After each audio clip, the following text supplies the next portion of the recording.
Ridiculous. That was the overwhelming response that we got from you, our viewers, when we told you House Speaker Mike Madigan wants to use $100 million in state capital funds to build a presidential library for Barack Obama. ABC News Channel 20's Garrett Berger checked into how these libraries get built and whether one for Obama could actually help out the state financially.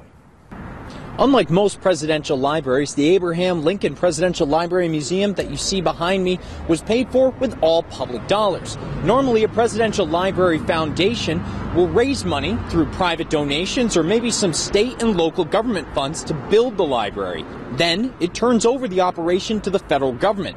That's presumably what would happen with Obama's presidential library. But with Illinois chipping in $100 million, would taxpayers see a return on their investment?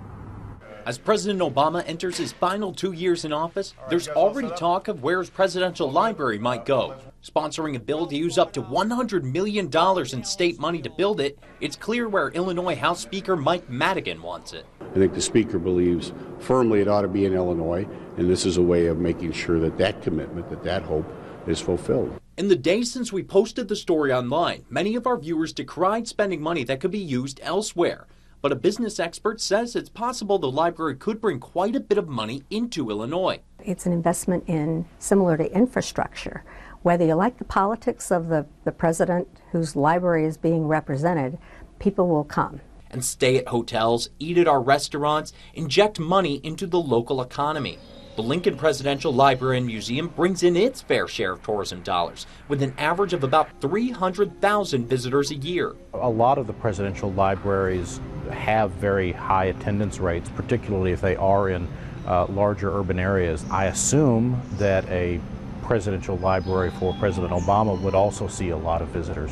He might not be Honest Abe, but Obama has at least one unique draw. Because he was the first African American. So the library will bring money in, but does the state need to spend that much for it? The George H.W. Bush Library was paid for by private donations, as was the Nixon Library. And according to the New York Times, Reagan's was too. Like a president's legacy, whether Obama's library is worth public investment will be determined in the years to come. It's a vote for the future. We here in central Illinois might think it'd be fitting to put the presidential library here in the state capitol, where the president got his political start. But that's probably not going to happen. The chief sites being named for the presidential library are all up north in Chicagoland. Live in Springfield, Garrett Berger, ABC News Channel 20.